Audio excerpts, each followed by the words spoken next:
Hello beautiful people అందరూ ఎలా ఉన్నారు? బాగున్నారా? పెద్దవాళ్ళు అంటూ ఉంటారు కదండీ! మనదైతే ఖచ్చితంగా మనకు దక్కుతుంది. మనది కానిది ఎంత దాయాలనుకున్నా దాగదు అని చెప్పి. ఇలా ఇప్పుడు ఎందుకు అంటున్నాను ఏంటి అనుకుంటున్నారా?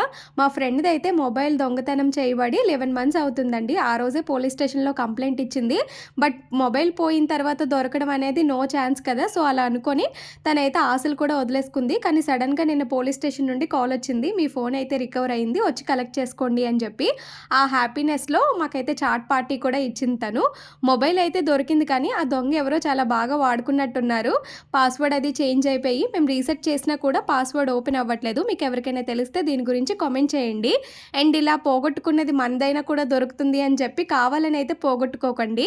ఇదేనండి మొబైల్ కండిషన్ అయితే. ఈ మొబైలే పోయింది. బానే ఉంది. కొత్తగానే ఉంది. అండ్ ఇంటికొచ్చి చూసిన తర్వాత మన ఇండియా టీమ్ అయితే ఛాంపియన్స్ ట్రోఫీ గెలిచింది కదా! ఆ సెలబ్రేషన్స్ ఇవన్నీ. ఓకే మరి ఉంటాను. మీకు వీడియోస్ నచ్చితే ఖచ్చితంగా లైక్ చేసి సబ్స్క్రైబ్ చేసుకోండి.